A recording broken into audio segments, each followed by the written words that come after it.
ସମସ୍ତଙ୍କୁ ନମସ୍କାର। ଆଜି ପଦ୍ମଶ୍ରୀ ସମ୍ମାନପ୍ରାପ୍ତ ବିଶିଷ୍ଟ ଶିଳ୍ପୀ ଶ୍ରୀ ଅଦ୍ୱୈତ ଗଡ଼ନାୟକଙ୍କ ସହିତ କଥାବାର୍ତ୍ତା କରିବାର ସୁଯୋଗ ମିଳିଥିଲା।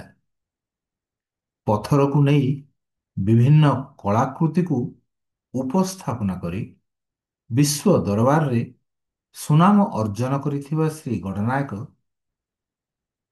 ତାଙ୍କର କଥାରେ ମଧ୍ୟ ପଥର ପ୍ରତି ନମନୀୟ ମନୋଭାବ ପୋଷଣ କରିଛନ୍ତି। ଏହା ତାଙ୍କ ସହିତ କଥା ହେଲା ବେଳକୁ ସ୍ପଷ୍ଟ ରୂପେ ବାରି ହୋଇଯାଉଥିଲା। ଶ୍ରୀ ଗଡ଼ନାୟକ ତାଙ୍କର କହିବା ଅନୁଯାୟୀ ପଥର ସହିତ କଥା ହେଇ ହୁଏ, ଭାବ ବିନିମୟ କରି ହୁଏ, ତାକୁ ବି ଭଲ ପାଇ ହୁଏ, ତାକୁ ବି ଜାବୁଡ଼ି ଧରି ହୁଏ, ତାର ବାହ୍ୟ ସ୍ତରରେ ମଧ୍ୟ ନମନୀୟ ଭାବକୁ ଅନୁଭବ କରି ହୁଏ। ପଥର ଆମ ଇତିହାସର ମୂକ ସାକ୍ଷୀ। ତେଣୁ ସେ ଆମର ପୂର୍ବପୁରୁଷ ଭଳି। ପଥରକୁ ସମ୍ମାନ ଜଣାଇ ତା ପାଖରେ ସମର୍ପିତ ହୋଇପାରିଲେ ତା ଭିତରେ ଥିବା ନମନୀୟତାକୁ ମଧ୍ୟ ଅନୁଭବ କରି ହୁଏ। ତାଙ୍କର ଏଇ ଜୀବନ କାଳ ଭିତରେ ସେ ଜାଣିପାରିଛନ୍ତି ଅନେକ କଥା। ସେ ଭିତରୁ ସବୁଠାରୁ ଗୁରୁତ୍ୱପୂର୍ଣ୍ଣ କଥାଟି ହେଉଛି, ମୁଁ ପ୍ରଥମ ଥର ପାଇଁ ଯାହା ଜାଣିବାକୁ ପାଇଲି, ପଥର ଗୁଡ଼ିକର ମଧ୍ୟ ଲିଙ୍ଗ ଭେଦ ଅଛି। ସେଗୁଡ଼ିକୁ ସେହି ଅନୁସାରେ ପରିଚାଳନା କରିବା ଗୁରୁତ୍ୱପୂର୍ଣ୍ଣ ବୋଲି ଶ୍ରୀ ଗଡ଼ନାୟକ କହନ୍ତି। ସେ ଉଲ୍ଲେଖ କରନ୍ତି, ସ୍ତ୍ରୀ ପଥର ଗୁଡ଼ିକ ଶକ୍ତିଶାଳୀ, ଏହାର ଗଠନ ସୂକ୍ଷ୍ମ ଏବଂ ଏଥିରୁ ଏକ ଧାତବ ଶବ୍ଦ ଉତ୍ପନ୍ନ ହୁଏ। ପୁରୁଷ ପଥରର ଚରିତ୍ର ଠିକ୍ ବିପରୀତ। ତେଣୁ ପୁରୁଷ ପଥରରେ ମହିଳା ମୂର୍ତ୍ତି ତିଆରି କରାଯାଏ ଏବଂ ମହିଳା ପଥର ସହିତ ପୁରୁଷ ମୂର୍ତ୍ତି ତିଆରି ହୁଏ। ନିଶ୍ଚିତ ଭାବରେ ରୋଚକ ତଥ୍ୟ। ମୁଁ ଏହା କେବେ ଜାଣିନଥିଲି, ପ୍ରଥମ ଥର ପାଇଁ ଜାଣିବାକୁ ପାଇଲି। ନିଶ୍ଚିତ ଭାବରେ ଏକ ଗୁରୁତ୍ୱପୂର୍ଣ୍ଣ କଥା। ପଥର ସହିତ ଆନ୍ତରିକ ଭଲ ପାଇବାର ସମ୍ପର୍କ ସ୍ଥାପନା କରିପାରିଲେ ପଥର ନିଜକୁ ମଧ୍ୟ ଶିଳ୍ପୀଙ୍କ ହାତରେ ସମର୍ପି ଦେଇଥାଏ। ତାପରେ ଶିଳ୍ପୀ ତାକୁ ନେଇ ଯାହା କରିବାକୁ ଚାହିଁଲେ, ଯେଉଁଭଳି ରୂପ ଦେବାକୁ ଚାହିଁଲେ ମଧ୍ୟ ସେ ସହଯୋଗ କରିଥାଏ। ସହଜ ହେଇଯାଏ ମାନସ ପଟରେ ଖେଳି ଉଠୁଥିବା ସ୍ୱପ୍ନ ଗୁଡ଼ିକୁ ସେ ପଥର ମାଧ୍ୟମରେ ସାକାର କରିବା ପାଇଁ।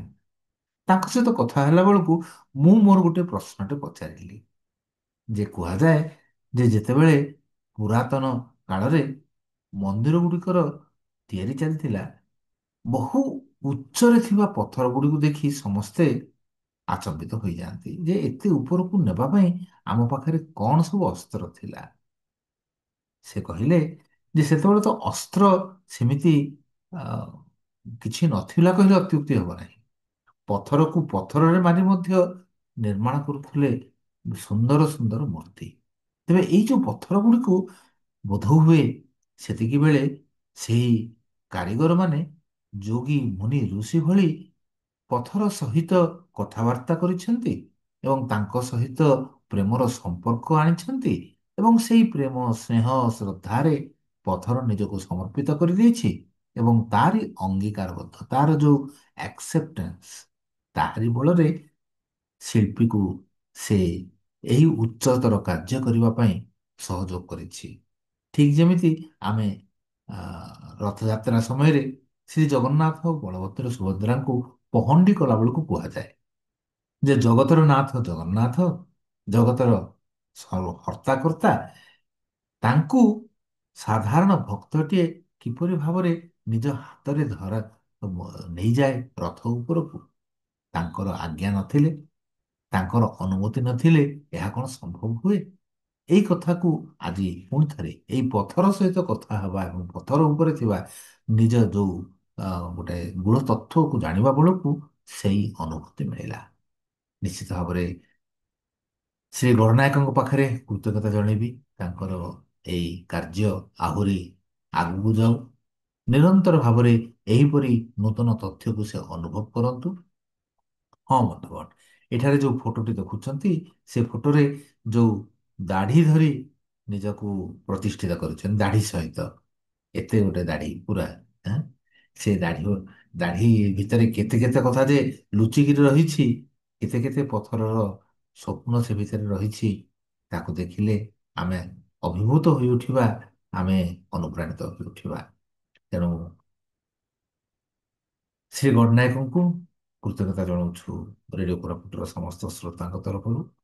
ଏବଂ ଆମକୁ ବିମୁଗ୍ଧ କରୁଥିବା ତାଙ୍କର ସେଇ ପଥରର ଶିଳ୍ପୀ ହେବାର ଯୋଉ କାରୁକାର୍ଯ୍ୟ, ସେ କାରୁକାର୍ଯ୍ୟ ନିଶ୍ଚିତ ଭାବରେ ଆମକୁ ପ୍ରେରଣା ଯୋଗାଉଥାଉ, ଏଇ ଆଶା କରିବା। ପୁଣି ଥରେ ଆଉ ଏକ ଏପିସୋଡରେ ଦେଖାହବ। ସେତିକି ପର୍ଯ୍ୟନ୍ତ ସନ୍ତାକରକୁ ବିଦାୟ ଦିଅନ୍ତୁ। ନମସ୍କାର।